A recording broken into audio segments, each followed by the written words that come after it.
Ocean heat waves have led to mass coral bleaching and to the loss of half of the shallow water corals in Australia's Great Barrier Reef. Half of the Great Barrier Reef is already gone. And a staggering 99% of tropical corals are projected to be lost if the global average temperature rises by just 2 degrees Celsius. That will kill entire ecosystems, which are all interconnected. We're screwing ourselves here. Let's back up for a second. Hey everybody, so this article that was just published in the journal Nature a couple of weeks ago does a great job of summarizing the terrifying severity of the climate crisis. And it seems like it's barely getting any attention at all, much less the attention that it warrants. This kind of thing should be the lead story every single day. I think the problem is that when the media does report on this kind of thing, they often just cherry-pick quotes like this one from another recent bombshell of a report that says that if we don't take drastic steps to address it right now, there will be, quote, untold suffering due to the climate crisis. Without the context of the rest of the piece, this just sounds hyperbolic, or whatever it is, the word either isn't getting out there in the first place, or the way it's being presented just makes people shrug it off. That is insane! This was published in the journal Bioscience. It was signed by over 11,000 scientists, experts in the field. The reference at the end of that is the United Nations Intergovernmental Panel on Climate Change. This is real! Once you take it seriously, I'm sure that quote gives you a sense as to the scale of the problem, but this other article does a great job of providing context for why this is such an emergency and what the potential consequences are. It's also a bit of an easier read, so I'm hoping it'll be good for this idea that I have. Sometimes it can be hard to get people to read a scientific study, but if it's more of a commentary like this one, and it's in a video format read by someone who used to be a high school science teacher so they can explain things in layman's terms, maybe that's a better way to get the information to more people? Open. So again, this was published in the journal Nature just a couple of weeks ago, November 27th, 2019. Climate tipping points, too risky to bet against. The growing threat of abrupt and irreversible climate changes must compel political and economic actions on emissions. And then we've got this picture of a glacier that is melting so fast that there's a river running through it. Terrifying. Politicians and economists and even some natural scientists have tended to assume that tipping points in the Earth's system, such as the loss of the Amazon rainforest or the West Antarctic ice sheet, are of low probability and little understood. They'll explain better what tipping points are here in a second. Yet, evidence is mounting that these events could be more likely than was thought, have high impacts, and are interconnected across different biophysical systems, potentially committing the world to long-term irreversible changes. In other words, this is looking likely, and reaching just one of these tipping points, they're all interconnected, so that could lead to the tipping of another one and a domino effect that is going to have unimaginable consequences. Here, we summarize evidence on the threat of exceeding tipping points, identify knowledge gaps, and suggest how these should be plugged. We explore the effects of such large-scale changes, how quickly they might unfold, and whether we still have any control over them. In our view, the consideration of tipping points helps to define that we are in a climate emergency and strengthens this year's chorus of calls for urgent climate action, from school children to scientists, cities, and countries. The Intergovernmental Panel on Climate Change, or IPCC, introduced the idea of tipping points 2 decades ago. At that time, these large-scale discontinuities in the climate system were considered likely only if global warming exceeded 5 degrees Celsius above pre-industrial levels. Information summarized in the 2 most recent IPCC special reports suggests that tipping points could be exceeded even between 1 and 2 degrees warming, see too close for comfort, which is this graphic down below. And basically what it's trying to illustrate is the fact that back in 2001, it was thought that the very high risk of reaching these tipping points would happen only once you got between 5 and 6 degrees of warming. That has been reevaluated in 2007, 2013, and as of the most recent report, it's now getting to the point where just in between 1 and 2 degrees Celsius, so like a half to 1 more degree of warming, we're already getting into the high and very high level of risk of triggering these tipping points. If current national pledges to reduce greenhouse gas emissions are implemented, and that's a big if, which is not my side commentary, that is literally a quote in the article from the scientists that wrote it. So again, if those pledges are implemented, they are likely to result in at least 3 degrees Celsius of global warming, and again, we get into the very high risk of triggering these tipping points just between 1 and 2 degrees of warming. Some economists, assuming that climate tipping points are a very low probability, even if they would be catastrophic, have suggested that 3 degrees Celsius warming is the optimal from a cost-benefit perspective. Oh my god. So what these economists are saying is trying to address this problem is going to cost money. And so maybe we could let the problem get a little bit bad, that way we don't have to spend as much money fixing it. Oh my god. However, if tipping points are looking more likely, then the optimal policy recommendation of simple cost-benefit climate economy models aligns with those of the recent IPCC report. In other words, warming must be limited to 1.5 degrees Celsius, and even then they're saying that only gives us a 50% chance of avoiding these tipping points. This requires an emergency response. So, what are these tipping points? Well, the easiest one to understand and visualize is ice collapse. We think that several cryosphere tipping points are dangerously close, but mitigating greenhouse gas emissions could still slow down the inevitable accumulation of impacts and help us to adapt. We may have already passed at least one of these ice collapse tipping points, meaning we are going to see a lot of sea level rise. But obviously that does not mean that we should just give up, because what we do now will have a big effect on how long a time period this unfolds over, giving us more time to adapt to this new normal. Research in the past decade has shown that the Amundsen Sea embayment of West Antarctica might have passed a tipping point already. The grounding line where ice, ocean, and bedrock meet is retreating irreversibly.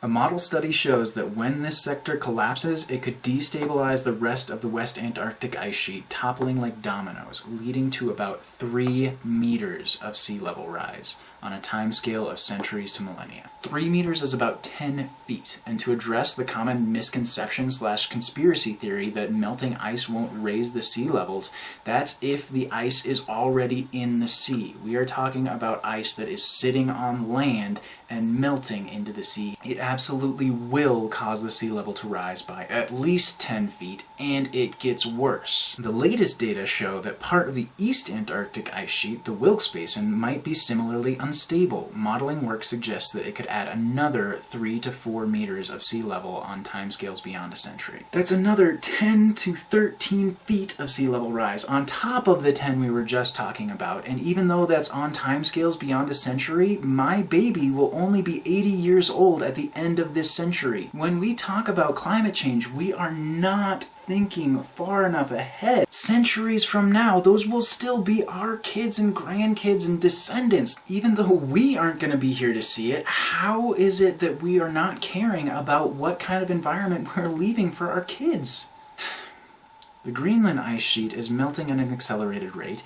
It could add another 7 meters to sea level over thousands of years if it passes a particular threshold. That's another 23 feet of sea level rise beyond what we've already talked about. And as the elevation of ice sheets lowers, it melts further, exposing the surface to ever warmer air. Models suggest that the Greenland ice sheet could be doomed at 1.5 degrees Celsius of warming, which could happen as soon as 2030. We've already passed 1 degree of warming. If we get to 1.5, which seems very likely at this point, the Greenland ice sheet is doomed. We will see 7 meters, 23 feet of sea level rise just from Greenland, much less Antarctica. I mean, it's hard not to get despondent about this kind of thing, and I have in the past. What I've found does the best job of counteracting it is to get involved and to try and make a difference. And the biggest thing that any individual person can do is not to bring their own carbon footprint down to 0, which is like basically impossible with the current infrastructure of our society. It is to spread awareness. Please share this, share any information to try and get more people to be aware so that we can implement changes on a societal level. With all international governments getting on board to make policy changes that will have a real effect. But stick with me, there's plenty more. Thus, we might have already committed future generations to living with sea level rises of around 10 meters over thousands of years.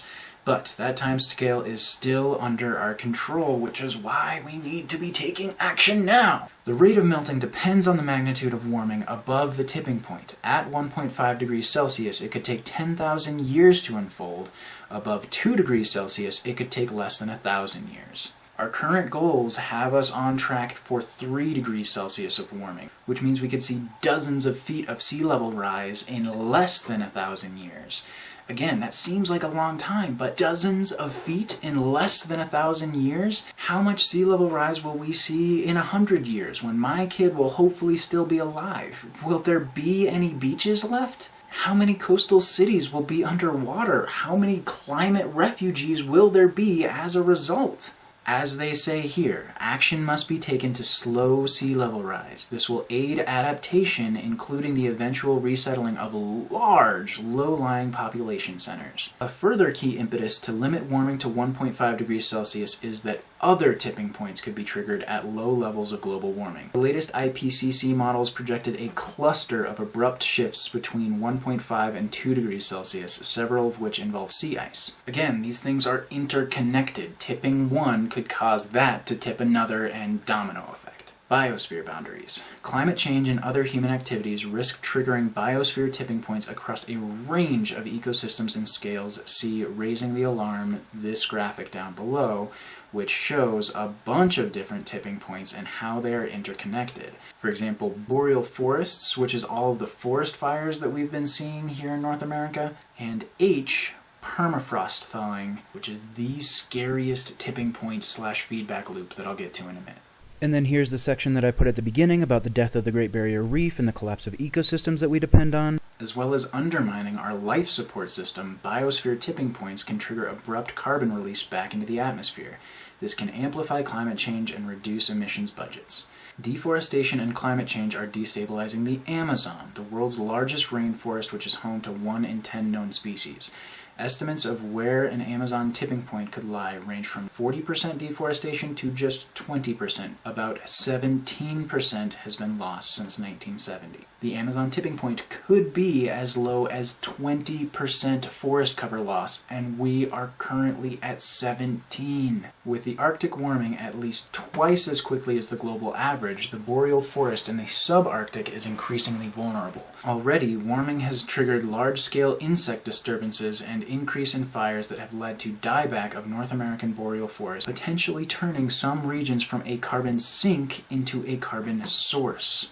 Plants take in carbon dioxide, right? So forests take in a ton of it. They're supposed to be one side of this symbiotic balance where they take in the carbon dioxide that animals breathe out and from certain other geological processes. But now that we're just burning tens of gigatons of carbon into the atmosphere every year, the forests can't keep up. And the climate change is starting to cause them to die and burn, making them a source of carbon as well, instead of the thing that's supposed to be taking it out of the atmosphere. Permafrost across the Arctic is beginning to irreversibly thaw and release carbon dioxide and methane, a greenhouse gas that is 30 times more potent than carbon dioxide over a 100-year period.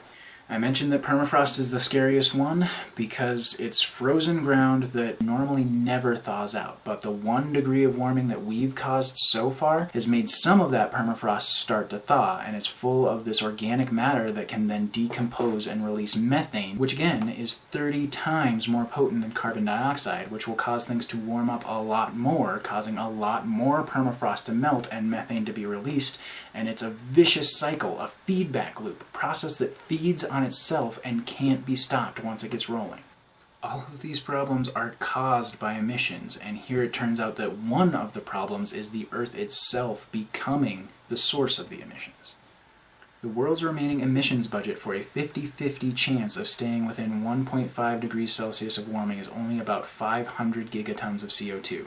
Permafrost emissions could take an estimated 20% off this budget, And that's without including methane from deep permafrost or undersea hydrates, which is basically the same idea as permafrost. Organic matter that floats down to the bottom of the ocean doesn't decompose and release its carbon. The temperature and pressure down there allows for these chemical reactions that lock the carbon up into these hydrate molecules, but if those temperatures change, all of that carbon could be released. If forests are close to tipping points, Amazon dieback could release another 90 gigatons of carbon dioxide, and boreal forests a further 110 gigatons of carbon dioxide. With global total CO2 emissions still at more than 40 gigatons per year, the remaining budget could be all but erased already. And then here's a picture of some of those coral reefs that have already died. And lastly, global cascade. In our view, the clearest emergency would be if we were approaching a global cascade of tipping points that led to a new, less habitable hothouse climate state. Again, they're interconnected, so if these tipping points just all trigger each other, it could end up getting so bad that it would lead to what they call the hothouse climate state here, where large portions of the Earth just become uninhabitable. In our view, examples are starting to be observed. For example, Arctic sea ice loss is amplifying regional warming, and Arctic warming and Greenland ice melting are driving an influx of fresh water into the North Atlantic. This could have contributed to a 15% slowdown since the mid-20th century of Atlantic circulation, or AMOC, a key part of heat and salt transport by the ocean. Rapid melting of the Greenland ice sheet and further slowdown of the AMOC could destabilize the West African monsoon, triggering drought into Africa's Sahel region. A slowdown in the AMOC could also dry the Amazon, disrupt the East Asian monsoon, and cause heat to build up in the Southern Ocean, which could accelerate Antarctic ice loss.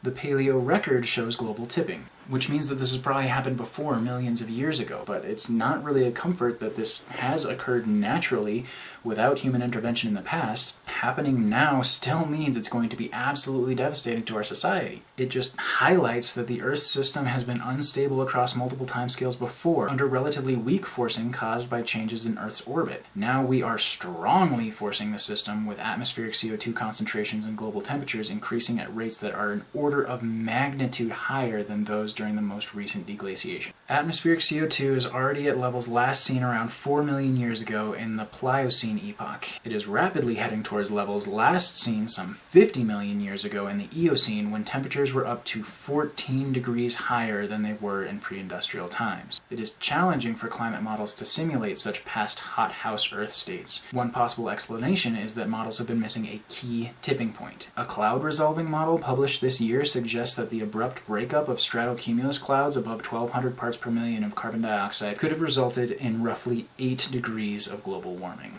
In other words, if carbon dioxide levels in the atmosphere get too high, it's possible that the kinds of clouds that reflect a lot of the light out before it even reaches the surface won't be able to form anymore, meaning that things will just get so much hotter. Some early results from the latest climate models, run for the IPCC's 6th assessment report due in 2021, indicate a much larger climate sensitivity than in previous models. Some scientists counter that the possibility of global tipping remains highly speculative. It is our position that given its huge impact and irreversible nature, any serious risk assessment must consider the evidence, however limited our understanding might still be.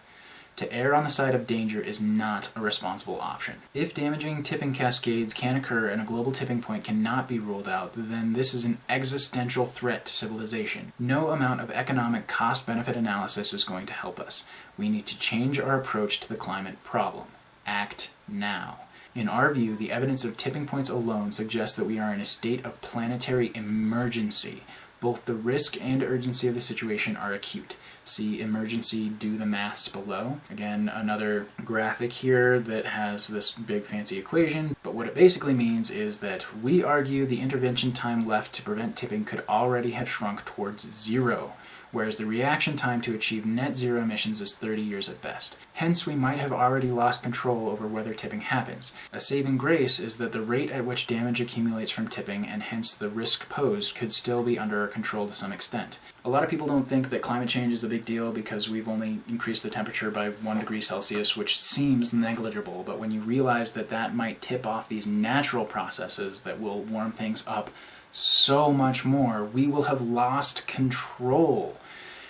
And it's possible we're already there, but It's not definite, so we should try and stop it in case we aren't. And even if we are already there, it doesn't mean that we should give up, because we can slow this stuff down a lot, giving us time to adapt to the new world that we have caused. The stability and resilience of our planet is in peril. International action, not just words, must reflect this. Again, it is easy to feel overwhelmed by this. I have in the past. But what I found to be best at countering that is action. Try and make a difference. And the biggest thing any one individual person can do is to spread awareness, which is what I'm trying to do here. So please check out my channel. Consider subscribing.